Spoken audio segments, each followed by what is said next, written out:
ಉಳ್ಳಾಲ ನಗರಸಭೆ ವತಿಯಿಂದ ಕೌಶಲ್ಯಾಭಿವೃದ್ಧಿ, ಉದ್ಯಮಶೀಲತೆ ಮತ್ತು ಜೀವನೋಪಾಯ ಇಲಾಖೆ, ಪ್ರಧಾನಮಂತ್ರಿ ಬೀದಿ ಬದಿ ವ್ಯಾಪಾರಿಗಳ ಆತ್ಮನಿರ್ಭರ್ ನಿಧಿ, ಸ್ವಾನಿಧಿ ಮೇಳ, ಸ್ವಾನಿಧಿ ಸೇ ಸಮೃದ್ಧಿ ಮೇಳ, ಸ್ವಾನಿಧಿ ಸೇ ಸಮೃದ್ಧಿ ಮಾಸ ಮತ್ತು ನಾನು ಕೂಡ ಡಿಜಿಟಲ್ ಮೇಳ ತೊಕ್ಕೋಟು ಸಂತ ಸೆಬೆಸ್ಟಿಯನ್ ಚರ್ಚ್ ಹಾಲ್ ಸಭಾಂಗಣದಲ್ಲಿ ಶನಿವಾರ ನಡೆಯಿತು. ಉಳ್ಳಾಲ ನಗರಸಭೆ ಪೌರಾಯುಕ್ತರಾದ ಶ್ರೀಮತಿ ವಾಣಿ ವಿ ಆಳ್ವ ಕಾರ್ಯಕ್ರಮವನ್ನು ಉದ್ಘಾಟಿಸಿದರು. ಬಳಿಕ ಮಾತನಾಡಿದ ಅವರು, ತಮ್ಮ ಕುಟುಂಬದ ಆರ್ಥಿಕ ಮುಗ್ಗಟ್ಟು ಸುಧಾರಣೆಯಾಗಲು ಸ್ವಾನಿಧಿ ಯೋಜನೆ ಬಹಳಷ್ಟು ಸಹಕಾರಿಯಾಗಿದೆ. ಉಳ್ಳಾಲ ನಗರಸಭೆಯಲ್ಲಿ ಈ ಯೋಜನೆ ಎಲ್ಲರ ಒಗ್ಗೂಡುವಿಕೆಯಿಂದ ಇಷ್ಟು ಅಭಿವೃದ್ಧಿಯಾಗಿದೆ. ಬೀದಿ ಬದಿ ವ್ಯಾಪಾರ ಮಾಡುವಾಗ ಸಾರ್ವಜನಿಕವಾಗಿ ತೊಂದರೆ ದೂರುಗಳು ಬಂದಾಗ ಪುರಸಭಾ ನಿಯಮದ ಪ್ರಕಾರ ತೆರವುಗೊಳಿಸಬೇಕಾಗುತ್ತದೆ. ಇದಕ್ಕೆ ತಮ್ಮ ಸಹಕಾರ ಬೇಕು ಎಂದು ತಿಳಿಸಿದರು. ಶನಿವಾರ ಇಲ್ಲ, ಆದಿತ್ಯವಾರ ಇಲ್ಲ, ಸರ್ಕಾರದ ರಜೆಗಳು ಕೂಡ ಇಲ್ಲವೇ ಇಲ್ಲ. ಇಂತಹ ಒಂದು ಒತ್ತಡಗಳ ನಡುವೆ ಕೆಲಸ ಮಾಡಿ ನಮ್ಮ ಸ್ವಾನಿಧಿಯಲ್ಲಿ ಮಾನ್ಯ ಜಿಲ್ಲಾಧಿಕಾರಿಗಳು ನಮಗೆ 200 ಟಾರ್ಗೆಟನ್ನು ಕೊಟ್ಟಿದ್ದರು. ಆ 200 ಟಾರ್ಗೆಟ್ಗಿಂತ ಜಾಸ್ತಿ ಪ್ರೋಗ್ರೆಸ್ಸನ್ನು ಮಾಡಿದ್ದಾರೆ. ಇದಕ್ಕೆ ನಾನು ತಮಗೆ ಹಾಗೂ ಇಲ್ಲಿ ಕೂತ ಎಲ್ಲರಿಗೆ, ಮುಖ್ಯವಾಗಿ ಬ್ಯಾಂಕಿನ ಎಲ್ಲ ಅಧಿಕಾರಿಗಳನ್ನು ನಾನು ಈ ಸಂದರ್ಭದಲ್ಲಿ ಅಭಿನಂದಿಸಲಿಕ್ಕೆ ಇಚ್ಛೆ ಪಡ್ತೇನೆ. ಎಲ್ಲರ ಒಂದು ಒಗ್ಗೂಡುವಿಕೆಯಿಂದ ಬಹುಶಃ ನಾನು ನೀವು ನಾವು ಅಂತ ಹೇಳಿ ಡಿಪಾರ್ಟ್ಮೆಂಟ್ಗಳ ಜಗಳ ಅಥವಾ ಭಿನ್ನಮತ ಇಲ್ಲಿ ಇರದೇ ಇದ್ದ ಕಾರಣ ಇವತ್ತೊಂದು ಈ ಪ್ರೋಗ್ರೆಸ್ ಆಗಿದೆ ಅಂತ ಹೇಳಲಿಕ್ಕೆ ಇಚ್ಛೆ ಪಡ್ತೇನೆ. ಯಾವಾಗಲೂ ನಾವು ನೋಡ್ತಾ ಇರ್ತೇವೆ ಸ್ವಸಹಾಯ ಗುಂಪುಗಳು ಸ್ವಾನಿಧಿ ಅಂತ ಬರುವಾಗ ಪುರುಷರದ್ದು ಸ್ವಲ್ಪ ಕಮ್ಮಿ ಭಾಗವಹಿಸುವಿಕೆ ಇದೆ. ಆದರೆ ಇವತ್ತು ಪುರುಷರು ಕೂಡ ಸಮಾನವಾಗಿ ಭಾಗವಹಿಸಿದ್ದೀರಾ. ಒಟ್ಟಿನಲ್ಲಿ ಕಾರ್ಯಕ್ರಮ ಯಶಸ್ವಿ ಆಗಬೇಕು ಅಂತ ಹೇಳಿದರೆ ಇದೊಂದು ಕುಟುಂಬದ ಜವಾಬ್ದಾರಿ. ನನ್ನ ಕುಟುಂಬ, ನನ್ನ ಸಮಾಜ, ಈ ರೀತಿಯಲ್ಲಿ ನಮ್ಮ ಸ್ವಸಹಾಯದ ಪರಿಕಲ್ಪನೆಯೊಂದಿಗೆ ನಾವು ಸ್ವಸಹಾಯ ಗುಂಪನ್ನೇನ ರಚಿಸಿದ್ದೇವೆ. ಅದೇ ರೀತಿಯಲ್ಲಿ ನಮ್ಮ ಈ ಸ್ವನಿಧಿ ಕಾರ್ಯಕ್ರಮ ಕೂಡ ನಡೆಯಬೇಕಾಗಿದೆ. ಡೇನಲ್ಮ್ ಅಭಿಯಾನದ ಜಿಲ್ಲಾ ವ್ಯವಸ್ಥಾಪಕರು ಐರಿನ್ ರೆಬೆಲ್ಲೋ ಮಾತನಾಡಿ, ಬ್ಯಾಂಕ್ ವ್ಯವಹಾರ ಮಾಡುವಾಗ ಪಡಕೊಂಡ ಸಾಲವನ್ನು ಹಿಂತಿರುಗಿಸುವ ಮನೋಭಾವ ನಮ್ಮಲ್ಲಿರಬೇಕು. ಯಾವುದೇ ಕಾರಣಕ್ಕೂ ಸಾಲ ಮರುಪಾವತಿಯನ್ನು ಬಾಕಿ ಇಡಬೇಡಿ. ಸಾಲ ಮರುಪಾವತಿ ಕಾಲಕಾಲಕ್ಕೆ ಆದರೆ ಮುಂದಿನ ದಿನಗಳಲ್ಲಿ ಹೆಚ್ಚಿನ ಸಾಲ ಪಡೆಯಲು ಸಹಕಾರವಾಗುತ್ತದೆ ಎಂದು ತಿಳಿಸಿದರು. ಸಾಲ ತಗೊಳ್ಳಿ, ಪರವಾಗಿಲ್ಲ, ಕಟ್ಟುವವರು ನೀವೇ. ಆದರೆ ಹೇಳುವುದು ಏನು ಅಂತ ಹೇಳಿದ್ರೆ, ಸಾಲ ತಗೊಳ್ಳುವಾಗ 10 ಸಲ ಆಲೋಚನೆ ಮಾಡಬೇಕು. ಏನು ಅಂತ, ಆ ತಗೊಂಡ ಸಾಲವನ್ನು ಮರುಪಾವತಿ ಮಾಡಲಿಕ್ಕೆ ನನ್ನ ಹತ್ರ ಎಷ್ಟು ಆದಾಯ ಇದೆ, ಅರ್ಥ ಆಯ್ತಾ?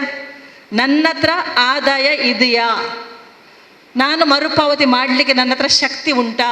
ಮತ್ತೆ ಕೂಡ ಸಾಲ ಮರುಪಾವತಿ ಕಂತು ಕಟ್ಟುವಾಗ ಬರುವಾಗ ಮತ್ತೆ ನನಗೆ ಕೈ ಹೀಗೆ ಮಾಡಬೇಕಾದ ಪರಿಸ್ಥಿತಿ ಬರ್ತದ? ಕಂತು ಕಟ್ಟರೆ ಉಂಡಿಯೇ ಕೊರ್ಲೆ ಒಳ್ಳೇದಾಗ್ತದ? ಅದು ಒಳ್ಳೇದಾಗ್ತದ? ಪ್ರತಿ ಸಲ ಹೀಗೇನೆ ಮಾಡಬಾರ್ದು. ನಾವು ಹೀಗೇನೋ ಮಾಡಲಿಕ್ಕೂ ಗೊತ್ತಿರಬೇಕು. ಏನದು ಹೀಗೆಂದರೆ, ತಗೊಳ್ಳೋದು ಮಾತ್ರ ಅಲ್ಲ, ಕೊಡ್ಲಿಕ್ಕೂ ಗೊತ್ತಿರಬೇಕು. ಕೊಡುವ ಹಂತಕ್ಕೆ ಬರಬೇಕು. ನಾವು ಯಾವಾಗಲೂ ತಗೊಳ್ಳುವ ಹಂತದಲ್ಲೇ ನಿಲ್ಲಬಾರ್ದು, ಕೊಡುವ ಹಂತಕ್ಕೆ ಬರಬೇಕು. ಅದು ಸಶಕ್ತತೆ.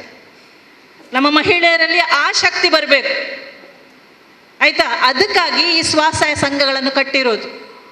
ಈ ಸಂಘಗಳ ಮೂಲಕ ನೀವು ಜೀವನೋಪಾಯ ಚಟುವಟಿಕೆಗಳನ್ನು ಕೂಡ ಮಾಡಬೇಕು.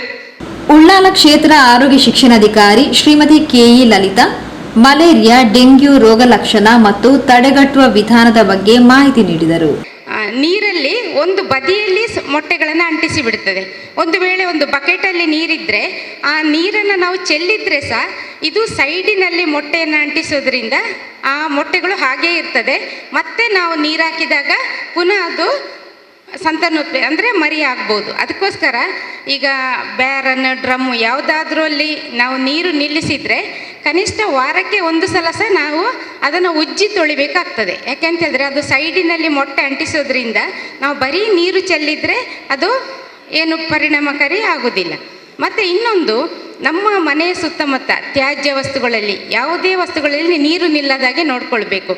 ನಾವು ಐಸ್ ಕ್ರೀಮ್ ತಿಂದ ಕಪ್ ಆಗ್ಬೋದು, ಮಕ್ಕಳು ಆಟ ಆಡಿರುವಂಥ ಟಯರ್ ಆಗ್ಬೋದು, ಬಕೆಟ್ ಆಗ್ಬೋದು, ಮಡಿಕೆ ಕುಡಿಕೆಗಳಾಗ್ಬೋದು, ಯಾವುದೇ ವಸ್ತುವಿನಲ್ಲಿ ನೀರು ನಿಲ್ಲದಾಗೆ ನೋಡ್ಕೊಳ್ಬೇಕು. ಮಂಗಳೂರು ಆರ್ಥಿಕ ಸಾಕ್ಷರತಾ ಸಂಪನ್ಮೂಲ ಕೇಂದ್ರದ ಸಮಾಲೋಚಕರು ಲತೇಶ್ ಸಾಮಾಜಿಕ ಭದ್ರತೆ ಯೋಜನೆಗಳ ಬಗ್ಗೆ ಮಾಹಿತಿ ನೀಡಿದರು. ಇನ್ಶೂರೆನ್ಸ್ ಕಂಪನಿ ಉಳಿದ 10 ದಿನದೊಳಗಾಗಿ ಯಾರು ಫಲಾನುಭವಿದ್ದಾರೆ ನೋಡಿ ಅವರ ಖಾತೆಗೆ ಜಮಾ ಮಾಡುವಂಥ ಕೆಲಸ. ಇದು ಅಪಘಾತ ವಿಮೆಯಲ್ಲಿ, ಸರಿ ಅಲ್ವಾ? ಇನ್ನು ಸಹಜ ಸಾವಾಯಿತು ಅಂದರೆ ಕೋವಿಡ್ ಆಗಿರ್ಬೋದು, ಹಾರ್ಟ್ ಅಟ್ಯಾಕ್ ಆಗಿರ್ಬೋದು, ಯಾವುದೇ ಮಾರಣಾಂತಿಕ ಕಾಯಿಲೆಗಳಿಂದ ಮೃತಪಟ್ಟಿದ್ರೆ, ಅವ್ರು ಒಂದು ವೇಳೆ ಹಾಸ್ಪಿಟಲೈಸ್ ಆಗಿದ್ರೆ, ಆಸ್ಪತ್ರೆಗೆ ಸೇರ್ಕೊಂಡಿದ್ರೆ ಅಲ್ಲಿ ಡಿಸ್ಚಾರ್ಜ್ ಸಮ್ಮರಿ ಅಂತ ಕೊಡ್ತಾರೆ. ಅದನ್ನು ಕೊಟ್ಟು ಅಥವಾ ಡೆತ್ ಸರ್ಟಿಫಿಕೇಟ್ ಇಟ್ಟರೆ ಸಾಕಾಗ್ತದೆ. ಅಥವಾ ಕೊನೆಯ ಬಾರಿ ಯಾರು ವೈದ್ಯರು ನೋಡಿದ್ದಾರೆ ಆ ಸಾವಿನ ರೀಸನನ್ನು ಬರೀತಾರಲ್ವಾ, ಅವರು ಸರ್ಟಿಫೈ ಮಾಡಿ ಕೊಟ್ಟರೆ ಇದನ್ನು ದಾಖಲೆಯಾಗಿ ಕೊಟ್ಟು ವಿಮೆಯನ್ನು ಕ್ಲೈಮ್ ಮಾಡುವಂಥ ಅವಕಾಶ ಇರ್ತದೆ. ಅಂಗನ್ಯೂನ್ಯತೆ ಆದರೂ ಕೂಡ ಅಷ್ಟೇ. ಈಗ 20 ರೂಪಾಯಿ ವಿಮೆಯಲ್ಲಿ ನಮಗೆ ಅಂಗನ್ಯೂನ್ಯತೆಗಳಾಗಿದ್ದರೆ ಆಗ ಡಾಕ್ಟರ್ ಸರ್ಟಿಫೈ ಮಾಡಿ ಕೊಟ್ಟರೆ ಅಂಥ ಸಂದರ್ಭದಲ್ಲಿ ವಿಮೆಯನ್ನು ಪಡೆಯುವಂಥ ಅವಕಾಶ ಇರ್ತದೆ. ಹಾಗಾಗಿ ದಯವಿಟ್ಟು ಯಾರಾದರೂ ತೊಂದರೆಗೊಳಗಾಗಿದ್ದರೆ, ನಾವು ವಿಮೆ ಮಾಡಿಸ್ಕೊಂಡಿರ್ತೇವೆ ಅಥವಾ ಅದರ ಬಗ್ಗೆ ಅರಿವಿರ್ತದೆ, ತೊಂದರೆಗೊಳಗಾಗಿದ್ದವರಿಗೆ ಮಾಹಿತಿ ಕೊಡುವಂಥ ಕೆಲಸವನ್ನು ಕೂಡ ನಾವು ಮಾಡಬೇಕು. ಸರಿ ಅಲ್ವಾ? ಇದು ಮುಖ್ಯವಾಗಿರುವಂಥದ್ದು. ಕಾರ್ಮಿಕ ಇಲಾಖೆಯ ಹರೀಶ್ ಮತ್ತು ಭಾಗ್ಯಶ್ರೀ, ಮಂಗಳೂರು ಲೀಡ್ ಬ್ಯಾಂಕಿನ ಯು ಪ್ರಶಾಂತ್ ನಾಯಕ್, ಜಿಲ್ಲಾ ಕೌಶಲ್ಯಾಭಿವೃದ್ಧಿ ಪ್ರಭಾರ ಅಧಿಕಾರಿ Satyalatha, Union Bank of India Thokkottu ಶಾಖೆ manager Sanjeeva Kumar, bank of Baroda Ullal ಶಾಖೆಯ ಮ್ಯಾನೇಜರ್ ರೊನಾಲ್ಡ್ ಡಿಸೋಜಾ, ಸಹಾಯಕ ಪ್ರಬಂಧಕರು ವಿಜೇತಾ ಪಿ, ಉಳ್ಳಾಲ ಸ್ವರ್ಣ ಸ್ವಸಹಾಯ ಗುಂಪುಗಳ ನಗರ ಮಟ್ಟದ ಒಕ್ಕೂಟದ ಅಧ್ಯಕ್ಷರು ಶ್ರೀಮತಿ ಭಾರತಿ ಗಟ್ಟಿ, ಸಿಆರ್ಪಿ ಶ್ರೀಮತಿ ಧನಲಕ್ಷ್ಮಿ, ಕುಮಾರಿ ರಕ್ಷಿತಾ ಉಪಸ್ಥಿತರಿದ್ದರು. ಈ ಸಂದರ್ಭದಲ್ಲಿ ಸಾಲ ಮಂಜೂರಾತಿ ಪತ್ರ ಮತ್ತು QR ಕೋಡ್ ವಿತರಿಸಲಾಯಿತು. ಸಿಆರ್ಪಿ ಸೌಮ್ಯ ಪ್ರಾರ್ಥಿಸಿದರು. ಉಳ್ಳಾಲ ನಗರಸಭೆ ಸಮುದಾಯ ಸಂಘಟಕರು ರೋಹಿನಾಥ್ ಸ್ವಾಗತಿಸಿ ಕಾರ್ಯಕ್ರಮ ನಿರೂಪಿಸಿ ವಂದಿಸಿದರು. ನಗರಸಭೆ ಕೌಶಲ್ಯಾಭಿವೃದ್ಧಿ, ಉದ್ಯಮಶೀಲತೆ ಮತ್ತು ಜೀವನೋಪಾಯ ಇಲಾಖೆ, ಜಿಲ್ಲಾ ಮಾರ್ಗದರ್ಶಿ ಬ್ಯಾಂಕ್ ಹಾಗೂ ಎಲ್ಲ ಬ್ಯಾಂಕ್ಗಳ ಸಹಯೋಗದೊಂದಿಗೆ ನಾವು ಇವತ್ತು ಪ್ರಧಾನಮಂತ್ರಿ ಬೀದಿ ಬದಿ ವ್ಯಾಪಾರಿಗಳ ಆತ್ಮನಿರ್ಭರ್ ನಿಧಿಯಡಿ ಸ್ವನಿಧಿ ಮೇಳ, ಸ್ವನಿಧಿ ಸೇ ಸಮೃದ್ಧಿ ಮೇಳ, ಸ್ವನಿಧಿ ಸೇ ಸಮೃದ್ಧಿ ಮಾಸಾಚರಣೆ ಹಾಗೂ ನಾನು ಕೂಡ ಡಿಜಿಟಲ್ ಮೇಳ ಇದರ 2ನೇ ಹಂತದ ಕಾರ್ಯಕ್ರಮವನ್ನು ಇವತ್ತು ತೊಕ್ಕೊಟ್ಟಿನ ಈ ಹಾಲ್ನಲ್ಲಿ ಹಮ್ಮಿಕೊಂಡಿದ್ದೇವೆ.